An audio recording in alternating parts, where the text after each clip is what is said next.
दया करके मुझे प्रभु अपना देना। सतगुरु जी दया करके मुझे प्रभु अपना देना। मैं शरण पड़ा तेरी चरणों में जगह देना। सतगुरु जी दया करके मुझे प्रभु अपना लेना।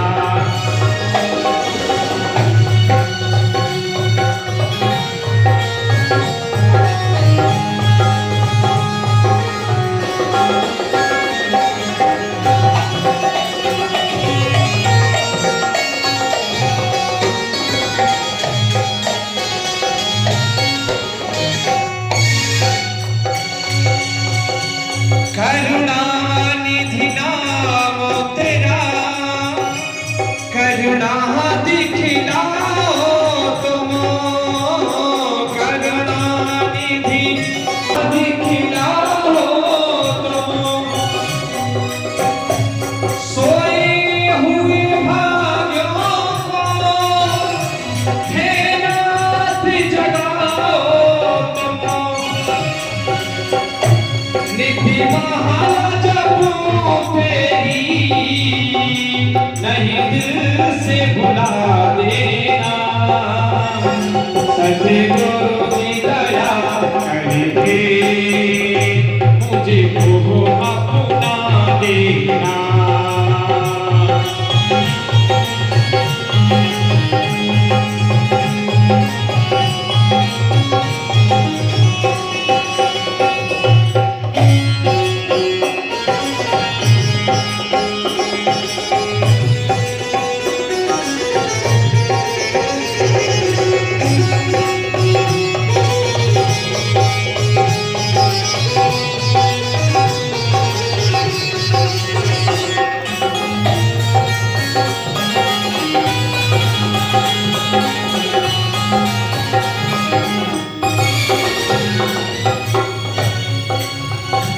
तुम सुख के साथ वह मालिक यह सतगुरु अति सूक्ष्म, अलग, अगम और अपार है। ब्रह्मा, विष्णु, महेश और इंद्र जैसे देवता भी उसकी पहचान नहीं कर सके और उसके पास नहीं पहुंच पाए।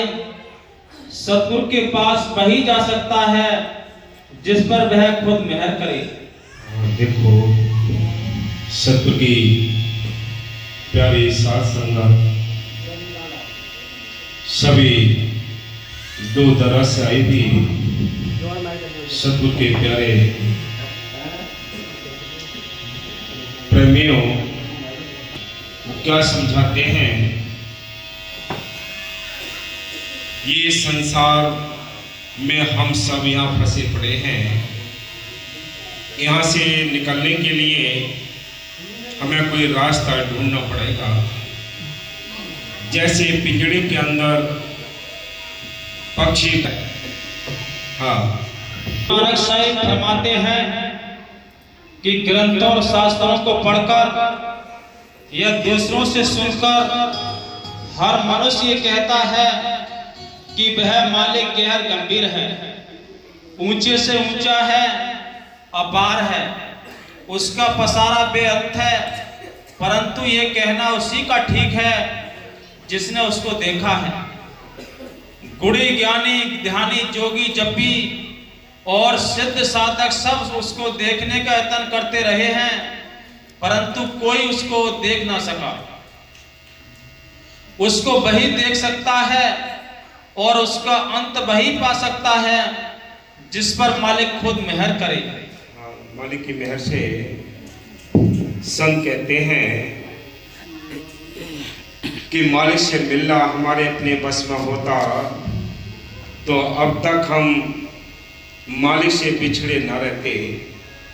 मालिक से मिलाने का जो कार्य है, जो साधन है, वो एक संत हैं। संत हमें आकर नाम जपाते हैं। वो क्या कहते हैं कि तुम्हारे अंदर वो मालिक बैठा है। कौन सा मालिक? जो राम रमेता सो रामा, जो घट घट में रमा है, जो सबके लिए जिंदगी और ताकत देता है, वो राम सबके अंदर बैठा है।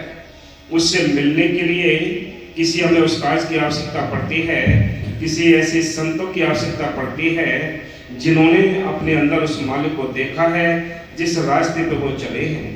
इसलिए संत कहते हैं, हमेशा ही आकर उन्होंने समझाया है कि बिना नाम के कोई भी उस मालिक को देख नहीं सका है। अब सवाल ये उठता है कि भाई हम उस मालिक को कैसे देखें? नाम तो मिल गया, संत भी मिल गए, लेकिन अब क्या करें? बाबा मैनेर साहब जी ने साफ लिखा है, अगर नाम मिला है, संत मिले हैं, लेकिन मालिक से जो मिलाप होगा वो तरीके रास्ते होगा। तरीका मतलब है कि आंसू के रास्ते होगा। जितने भी संत फकीर आए हैं उन्होंने उस मालिक को तड़प के जरिए, आंसुओं के जरिए, लगन के जरिए ही पाया है। ऐसे खुश्क नमाजें, खुश्क रोजे, खुश्क सेवा, खुश्क सिमरन, इनसे बहुत लंबा सफर हो जाता है। संत कहते हैं मालिक के नज़दीक जाने के लिए बाबा मस्ताना ने क्या है, वो कहते हैं कि जिस दिन प्रेम, वो प्रेम, वो तड़प तुम्हारे अंदर जगेगी, उस दिन एक पैर इस मृतलोक में होगा और एक सचखंड में होगा। इसलिए संत कहते हैं हमारी बाहर की कमाई से ज़्यादा तड़प चाहिए। तड़प होगी वो मालिक बहुत नज़दीक होता है। हाँ जी, उस मालिक ने सारी सृष्टि रची है, खुद ही सब रूहों को भुलाया है। उसने सारे रूहों को यहाँ भेजा है, फंसाया है, काल के अधीन किया है। यहाँ से निकालने का, खास रूहों को निकालने का वो बंदोबस्त आप करता है। वो क्या कहता है कि वे चलो, संत आते हैं, संतों को वो भेजता है, कहते हैं चलो भी अपने घर को चलो, ये तुम्हारा देश नहीं, तुम यहाँ सब परदेसी हो। चाहे कोई यानी हिंदू है, चाहे मुसलमान है, चाहे सिख है, चाहे ईसाई है, चाहे गरीब है, चाहे अमीर है, जिसके पास मालिक की मेहर से संतों का, मालिक का बख्शा हुआ नाम है, वो अपने इस रास्ते पे चलकर अपने घर पहुंच सकता है। हाँ जी, खुद ही सब खंड ब्रह्मांड काल के सुपुर्द किए हैं। ये खंड ब्रह्मांड सारे ही जितने भी हैं, यहाँ सारा पसारा है, ये सब काल के अधीन कर रखा है। ये रूह भी काल के अधीन है। निकालने के लिए वो मालिक अपने संतों को भेज देता है। वो आके संत कहते हैं कि नाम जपोरे बात शानी, बिल्कुल जग में होगी हानि। कि नाम जपो, बाहर के कर्म कांड, पूजा पाठ, जाप ताप, कोई भी मालिक को मिला नहीं सकता। मालिक से मिलने के लिए एक ही रास्ता है कि सिमरन मार्ग सहज का सतगुरु दिया बताए, स्व स्व सिमरन करो, एक दिन गुर मिल जाए। कि स्व स्व सिमरन करना है, मालिक अंदर बैठा है, ना वो मंदिरों में है, ना मस्जिदों में है, ना गिरजाघर, ना गुरुद्वारे, ना किसी तीर्थों पर है, ना किसी आश्रम में है। वो बैठा है तो तुम्हारे जो चलता फिरता मंदिर है, कुदरती मंदिर है, इसके अंदर बैठा है। इसके अंदर तलाश करनी है। तलाश तब होगी मालिक की मेहर से जब हमें संतों का बख्शा हुआ नाम यूज करेंगे। जब तक नाम नहीं मिलेगा तब तक उससे मिलने का कोई जतन नहीं हो सकता। हाँ जी, खुद ही अपने निहचल सदा स्तर, शब्द नाम या धुन का रूप धार कर कण कण में व्यापक है। वो कण कण में व्याप्त है, कोई भी उससे खाली नहीं जगह, लेकिन सबके अंदर है। अब भाग्यशाली जन्म कौन सा है? संत कहते हैं जैसे 30 लाख प्रकार के दरखत हैं, 27 लाख प्रकार के कीड़े मकोड़े हैं, 14 लाख प्रकार के पक्षी हैं, 9 लाख प्रकार के पानी के जीव हैं, 4 लाख में भूत प्रेत देवी देवता मनुष्य जीवन। ये सारी जूनियों में एक अव्वल जीवन मिला है, तो एक मनुष्य तन मिला है। इसको संत नारायणी देव कहते हैं, क्योंकि उस मालिक से मिलने के लिए या उसको देखने के लिए ये शरीर एक झरोखा है। इसके अंदर बैठकर ही हम उस मालिक से मिल सकते हैं, उसके दीदार कर सकते हैं, परमार्थ के कार्य कर सकते हैं। बाकी सारी जूनियां भोग योनियां हैं, सजाएं काट सकते हैं, लेकिन अपने छुटकारे का बंदोबस्त नहीं कर सकते। संत कहते हैं छुटकारे का बंदोबस्त तो तभी होगा जब हमें संत मिले ऊंचे दर्जे के। अब संत भी बहुत हैं, किसको पूरा संत माने? गलियारे गुरु पढ़ते हैं, घर घर कंठी दे और काम उनको नहीं द्रव कवावन हेत कर का गुरु जगत में राम मिलावन और सो सतगुरु को जानिए जो मुक्ति दिखा बटो और मुक्ति वाला गुरु चाहिए जो इस काल के देश से आजाद करके हमें अपने घर ले जाए।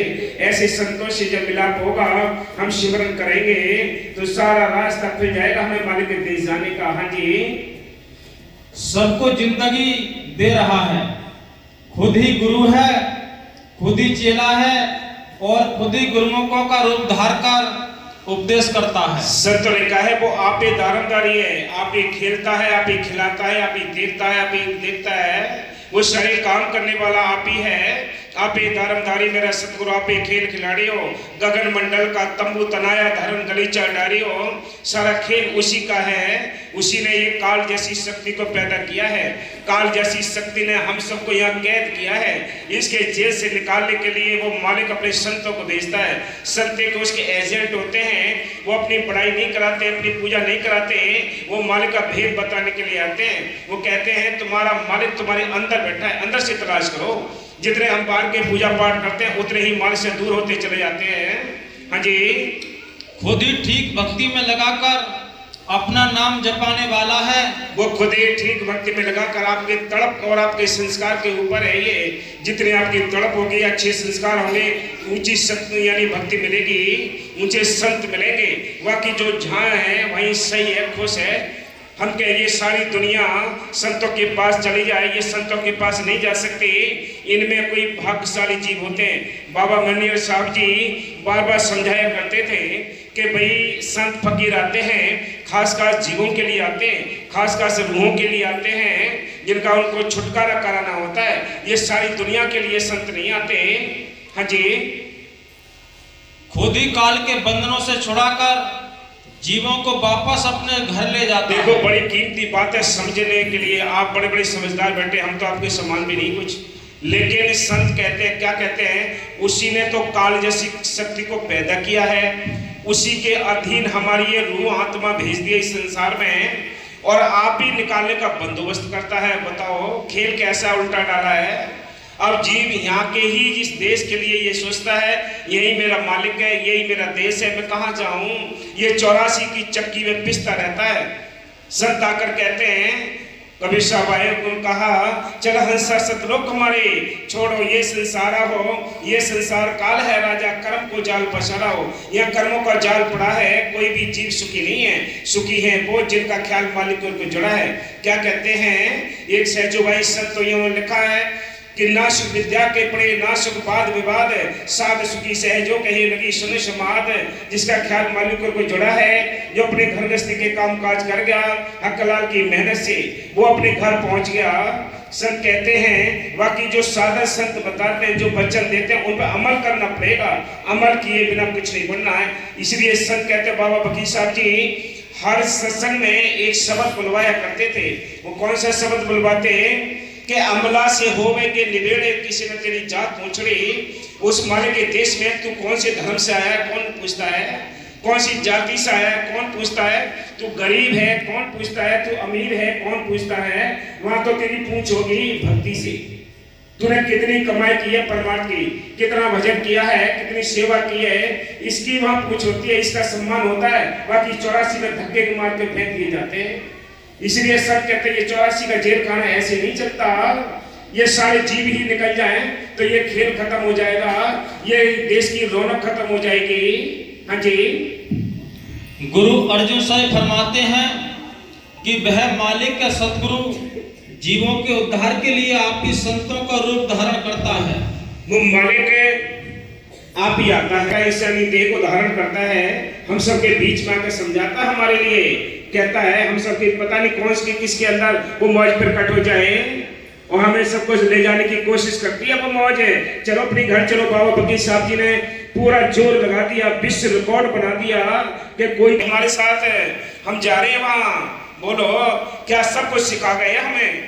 हाँ जी, जो भी कोई जीव मालिक की दरगाह में पहुंचा है संतों के द्वारा ही पहुंचा है, संतों के द्वारा पहुंचा है। बाकी तुम अपने मन से कितने पूजा कर लो, पाठ कर लो, कुछ भी कर लो, कितने जतन कर लो, इनसे कभी किसी को मालिक नहीं मिला है, ना कभी किसी को मालिक मिल सकता है। ये चैलेंज है। हाँ जी। संतों के दर्शन करने से हाँ और उनके बताए हुए तरीके से नाम जपने से हृदय पवित्र होता है। हाँ, नाम जपने से, सोबत करने से, यानी साथ संगत के बीच में रहने से, मालिक की चर्चा करने से ये हृदय रूपी जमीन तैयार हो जाती है। फिर एक दिन अपने घर पहुंच जाएगा। इसलिए संत कहते हैं कि भी तुम किसकी फिक्र करते हो, तुम्हारी कोठी बंगले सब यही रह जाएंगे, बैंक बैलेंस यही रह जाएगा, जाति धर्म यही रह जाएंगे, साथ जाएगा तो एक नाम की कमाई जानी है। जो आपने नाम कमाया वही साथ जाएगा, बाकी कुछ भी साथ नहीं जाता। इसलिए संत कहते हैं, वो बार बार समझाने के लिए आते हैं, कहते हैं चलो अपने घर चलो, ये तुम्हारा देश नहीं, चल हंसा सतलोक हमारे, छोड़ो ये संसार हो, ये संसार काल है राजा, कर्म को जाल पसारो, यह कर्मों का जाल पर है, कोई भी जीव सुखी नहीं। सुखी कौन है? जिनका ख्याल मालिकों में जुड़ा है, जो मौज मस्ती में रहते हैं। अच्छा खाइए, अच्छा पिए, ये नहीं है कि भाई ये मांस खाना है या दारू पीनी है, सुल्फा पीना है, ये हमारी रूह को गंदा करते हैं। इनकी वजह से ये रूह जो है 84 में धक्के खा रही है, इसका छुटकारा नहीं हुआ, ये पिसती रहती है चक्की में। हाँ जी। मन निर्मल हो जाता है, मन के सब रोग, ईर्ष्या, बैर, विरोध, निंदा, चुगली सब समाप्त हो जाते हैं, सब समाप्त हो जाते हैं। कब? जब मालिक की दया मेहर अंदर आती है। मालिक की मेहर नहीं है तो ये सब अंदर विरोधी शक्तियों के जो पुर्जे सारे काम करते हैं। काम, क्रोध, लोभ, मोह, अहंकार, इंद्रियां, ये हर कदम कदम पर बैरी खड़े हैं इस आत्मा को गुमराह करने के लिए। आत्मा चाहती है कि मैं भजन करूं, आत्मा चाहती है मैं अपने घर जाऊं, लेकिन जाए कैसे? सिर पे वजन है, चला जाता नहीं, बेड़ियां पड़ी हैं, हथकड़ियां लगी हैं, ये हथकड़ियां टूटे तब हम अपने घर जाएं। ये हथकड़ियां ऐसे टूटेंगे नहीं बिना अभ्यास के। जब तक किया नहीं अभ्यास, याद फिर कैसे आएगा? अंत समय में तो राम नाम कैसे गाएगा? हाँ जी। मोह माया के बंधन छूट जाते हैं और जो मन पल पल इधर उधर भटकता रहता है टिक जाता है। ये बड़े ऊंचे फकीरों के वचन है। वह मेरे साहब जी ने बड़े अनुभव करके लिखा है कि जीव कैसे यहाँ उलझन में पड़ा है। हम किसी से पूछे भाई कैसे हाल, बहुत मौज आ रही है। क्या मौज आ रही है? कि बहुत बड़ा परिवार है, सुखी है सब, बहुत बड़ी बिल्डिंग है, बहुत बड़े कमरे हैं, बहुत बड़े सब अच्छे सम्मान है। ये तो कौन है यहाँ? ये तो पूछता है कोई मालिक के दरबार में, इनका कौन पूछे? वहां तो तुम्हारी कमाई ने काम करना है, तुम्हारे भजन अभ्यास ने काम करना है। इसलिए अपने आप को पहचानने की कोशिश करो। हाँ जी। वो राम तुम्हारे अंदर बैठा है। राम रमेता सो रामा, जो घट घट में रमा है, जो सबके लिए जिंदगी और ताकत देता है, वो राम अंदर बैठा है, बाहर नहीं है। हाँ जी। जो मन पल पल इधर उधर भटकता रहता है टिक जाता है और शांत हो जाता है। बस बोलो भी।